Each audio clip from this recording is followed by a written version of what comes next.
जय श्री गुरुवे नमः, मित्राय नमः, मम आत्मने नमः। और आप सभी के अंदर बैठे हुए परमात्मा को मेरा सादर प्रणाम। जैसे कि अभी रीता जी बता रही थी चक्रों के बारे में, तो मुझे थोड़ा सरप्राइज़ हुआ कि ऊपर वाली की जो कुदरत है, उसकी जो मैन्युफैक्चरिंग है, इतनी अजीब और इतनी सटीक है कि जिसको रीड कर पाना या जिसको समझ पाना हमारे और आपके बस के लिए थोड़ा मुश्किल हो जाता है। हम इसे चक्रा कह देते हैं और मेडिकल साइंस उसे ग्लैंड कह देता है। कोइंसिडेंट नहीं है, क्योंकि चक्रों की पोजीशन और ग्लैंड की पोजीशन ऑलमोस्ट सिमिलर है और फंक्शनिंग भी सेम है। लैंग्वेज अलग अलग है। मैं माँ को प्यार से अम्मा कहता हूँ, अगर मुझे इंग्लिश में बोलना होता तो मैं माँ को मदर कह लेता। तो चक्रों में और ग्लैंड्स में थोड़ा सा रिलेशन भी है और थोड़ा सा डिफरेंस भी है। अब हम बात करते हैं शरीर की, मन की और प्राण की। शरीर में ब्रह्मा हैं जो क्रिएटर हैं, जिन्होंने क्रिएट किया। मन में विष्णु हैं और प्राण महेश, ऊर्जा, शक्ति। मन विष्णु है और उनमें राम और कृष्ण दोनों हैं। राम मर्यादित हैं, वो मन पर नियंत्रण करना सिखाते हैं, मन को वश में रखना सिखाते हैं। मन में कृष्ण आज़ादी की बात करते हैं, परिवर्तन की बात करते हैं, नए चीज़ों को सीखने की बात करते हैं। हमें मन पर नियंत्रण करना हो तो हमें आवश्यकता होती है आध्यात्मिक गुरु की। और जब हमें आध्यात्मिक गुरु चाहिए तब हमें ज़रूरत पड़ती है सद्गुरु की। तो जो विषय पर मैं बोलने जा रहा हूँ वो विषय है लामा फेरा। लामा का अर्थ होता है गुरु, सद्गुरु या वो गुरु जो आपका आध्यात्मिक गुरु हो। फेरा is a form of healing, या आप ये कह सकते हैं कि गुरु की शक्ति। तो गुरु के द्वारा, सद्गुरु के द्वारा की गई हुई आपकी हीलिंग ही लामा फेरा कहलाती है। इसे कुछ लोग बुद्धा हीलिंग भी कहते हैं, क्योंकि इस हीलिंग की जो ओरिजिन था वो बुद्धा के समय ही हुआ। बुद्धा के शरीर के आसपास की जो ऊर्जा थी, जो गुरु की हीलिंग थी, जो गुरु की ऊर्जा थी, उससे लोगों को काफ़ी फ़ायदा मिलता था। उनके दुख, दर्द, क्लेश हील होते थे। तो बुद्धा की हीलिंग या गुरु की हीलिंग ही आज के मॉडर्न एज में लामा फेरा कहलाती है। लामा फेरा का ओरिजिन 1995 में सद्गुरु सत्यानंद जी ने किया था। ये अवघड़ पंथ के अवघड़ दानी थे, नंद संप्रदाय से बिलोंग करते थे। और मेरे सद्गुरु, इन्होंने लगभग सभी तीर्थों, तीर्थ स्थानों, शक्तिपीठों, 12 ज्योतिर्लिंगों और चारों धाम की यात्रा की। अपने छोटे से जीवन काल में इन्होंने बहुत से संत महात्माओं के दर्शन किए और काफ़ी समय इन्होंने तिब्बत और हिमालय में बिताया। और उसी दौरान 90s में इन्हें एक अलग एनर्जी का पता लगा जो बुद्धा के पास थी। तो उन्होंने उस एनर्जी को और डिकोड करने की कोशिश की। डिकोड करते करते इनको यह जानकारी मिली कि ये सिर्फ वो एनर्जी नहीं है जिसकी हम बात करते हैं, ये तो 4.5 लाख मंत्रों का वो संग्रह है, इतना विशाल संग्रह है जिसको डिकोड करना हमारे और आपके बस के लिए बाहर है। क्योंकि सतयुग में इन मंत्रों का उपयोग सत्कर्म में होता था, द्वापर में इसका उपयोग कर्म में होने लगा, लेकिन कलयुग आते आते सभी को यह पता था कि इन मंत्रों का उपयोग कुकर्म में होगा। तो इसलिए इन मंत्रों को कीलित कर छुपा दिया गया था। जब सद्गुरु सत्यानंद को साल्विक ऋषि के इन मंत्रों का पता लगा तो उन्होंने उनको डिकोड करना शुरू किया और करते करते उन्हें 450 मंत्रों में कन्वर्ट किया। जब 450 मंत्रों में कन्वर्ट किया तो उन्होंने देखा कि उसमें से 300 मंत्र प्रॉस्पेरिटी, ग्रोथ और इनकरेजमेंट के लिए हैं, और जो 150 मंत्र थे वो दुष्कर्म के लिए थे, मारण, स्तंभन, इस तरह के कार्यों में इस्तेमाल होते थे। तो सद्गुरु सत्यानंद ने उन्हें और कन्वर्ट करते करते उनको एनालिसिस करते करते अपनी शक्तियों के द्वारा उसको 12 सिंबल्स में कन्वर्ट किया। तो ये लामा फेरा में हम 12 सिंबल्स का इस्तेमाल करते हैं, जिससे कि किसी भी तरह की क्रिटिकल इलनेस को डील किया जा सकता है। जब हम किसी डॉक्टर के पास जाते हैं ट्रीटमेंट के लिए, बहुत सारे टेस्ट होते हैं, बहुत सारी प्रिस्क्रिप्शंस लिखते हैं, बहुत सारी मेडिसिन का इस्तेमाल करते हैं, बहुत तरह की टेक्निक्स का इस्तेमाल करने के बाद डॉक्टर हमें कहता है बहुत सारे क्रिटिकल इलनेस में कि सर अब दवा नहीं, दुआ की ज़रूरत है।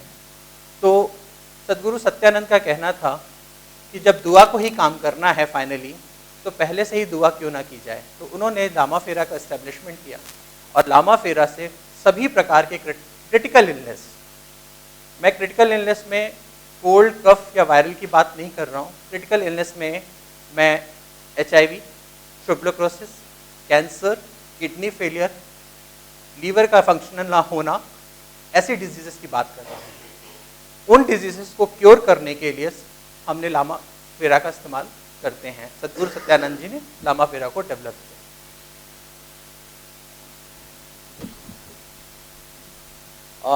वर्ल्ड की फास्टेस्ट हीलिंग टेक्निक है, सबसे ज़्यादा ग्रो हो रही है। सद्गुरु सत्यानंद ने लगभग 50,000 लिनेजेस को तैयार किया है। मैं और एक मोहन जी हैं जयपुर में, हम दो उनके फर्स्ट लिनेजेस में हैं। हमने 1995 में उनसे ये हीलिंग सीखी थी। किसी भी तरह के इलनेस को इसको डील किया जा सकता है।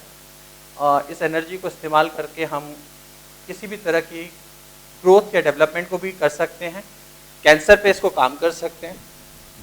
इस हीलिंग में प्रोसेसेस में बताने के लिए, समझाने के लिए, एक्सप्लेन करने के लिए बहुत कुछ नहीं होता, क्योंकि ये गुरु की शक्ति है, गुरु ने दी है और आगे जानी है।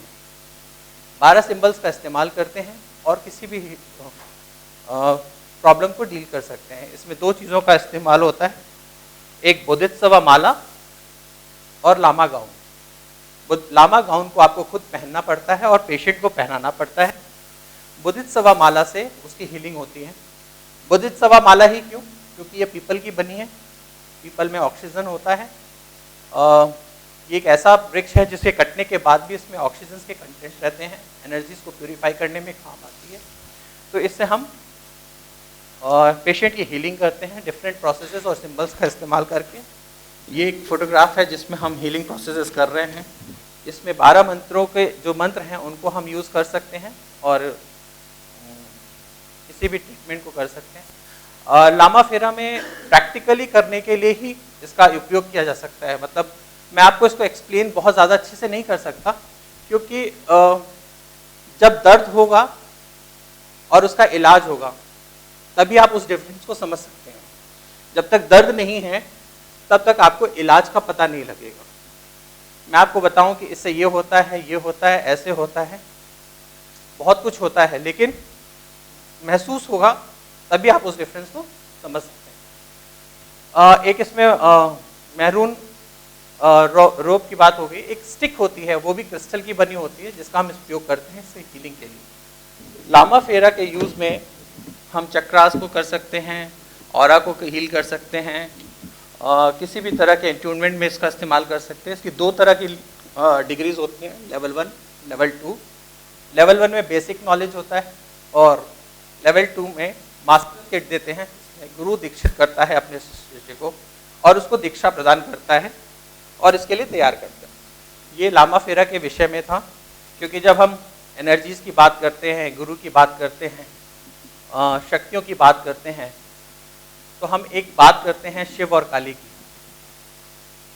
क्योंकि शिव हैं तो शक्ति हैं, लेकिन शिव और शक्ति जो है वो ज्योतिर्लिंग का भी इस्तेमाल करते हैं। कैसे? अगर आप टेक्निकली देखें तो हम शिव लिखते हैं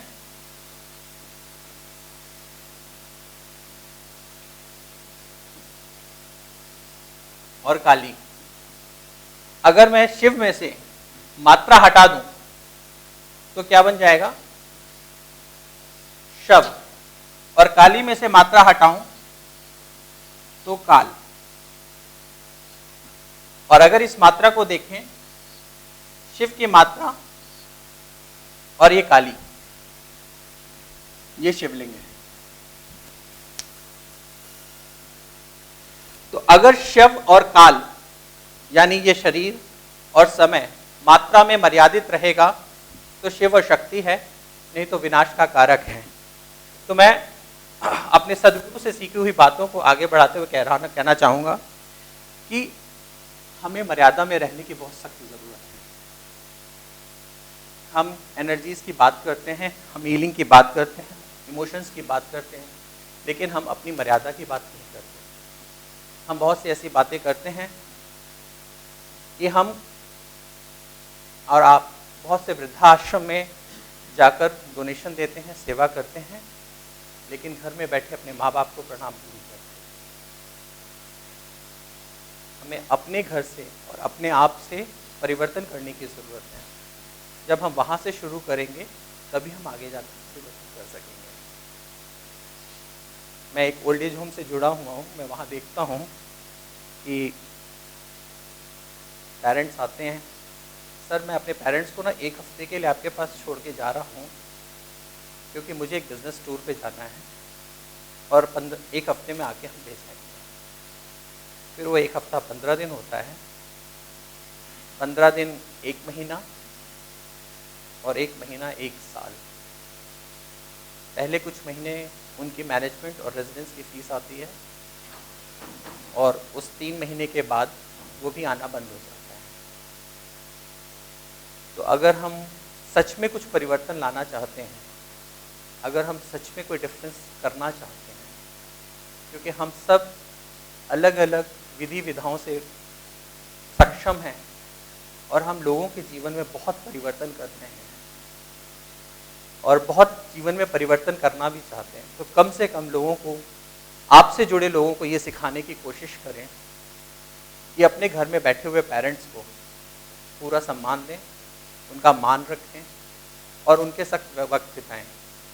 अंत समय में उन्हें कुछ नहीं चाहिए, ना आपसे ना मुझसे, उन्होंने आज तक हमें दिया ही है, तो उन्हें थोड़ा सा वक्त दें और उनके साथ स्पेंड करें कि उनको ये महसूस ना हो और आने वाले लोगों को भी यही सिखाएं। मैं भी एक एस्ट्रोलॉजर भी हूँ, तो मेरे पास अक्सर लोग आते हैं कि सुख है दुख है, तो मैं उनसे सिर्फ एक ही रिक्वेस्ट करता हूँ कि आप अपनी लाइफस्टाइल चेंज करें। लाइफस्टाइल चेंज में लोगों के साथ प्यार बांटें, माता पिता की सेवा करें और धन राष्ट्र के प्रति वफादार रहें। ये कुछ छोटी छोटी चीज़ें हैं जो हम सबको अपने जीवन में करनी चाहिए, क्योंकि हम सबको इतना इतना इतना देने के चक्कर में रहते हैं। लेकिन अगर मैं सच्चाई से कहूँ और सिर्फ 2 मिनट शांति के साथ हम अपने आप से बैठें, तो हम अपने आप से अगर सवाल पूछें कि क्या मैं खुश हूँ, तो मैं, अगर आप ईमानदार हैं तो 99% यही जवाब मिलेगा, नहीं। हम कितनी भी विधि विधाओं की बात कर लें, हम कितने भी शास्त्रों की बात कर लें, कितने भी ज्ञान की बात कर लें, हम कितने भी यूनिवर्सेस को डिकोड कर लें, कितनी भी एनर्जीज को चैनलाइज कर लें, लेकिन यदि हम ये नहीं जान पाए कि मैं कौन हूँ और मैं खुश हूँ या नहीं हूँ, तो हमारी सारी नॉलेज, सारा ज्ञान व्यर्थ है। जब हम अपने ही नहीं हो सके तो हम किसके होंगे? बड़े फक्र के साथ मैं कहता हूँ कि मैं गणेश दुबे, मैंने ये किया, मैंने वो किया, मैंने ऐसे किया, मैंने वैसे किया, मैंने इतना किया, लेकिन भैया आपका नाम भी आपसे पूछ के नहीं रखा गया था ना, मेरा नाम भी मुझसे नहीं पूछ के रखा गया, और उस झूठे नाम के पीछे मैंने अपने पूरा जीवन जो है पूरा जीवन उसी के लिए लगा दें। तो छोटी छोटी बातें हैं, माता पिता का सम्मान करें, अपने आप के लिए कार्य करें, शिव शक्ति को पहचानें, और किसी भी तरह की क्रिटिकल इलनेस या कभी किसी भी तरह की जहाँ पर आपको ये लगे कि डॉक्टर्स की एनर्जी काम नहीं कर रही है या किसी भी तरह की विधि विधाएं काम नहीं कर रही हैं और आपको पेशेंट्स को हील करना है, तो लामा फेरा की हेल्प लें। लामा फेरा कोई भी सीख सकता है, कभी भी सीख सकता है। 2 दिन का इसका कोर्स है। आप लामा फेरा सीखें, लोगों की लाइफ में डिफरेंस करें, खुद खुश रहें और लोगों को खुश रखें।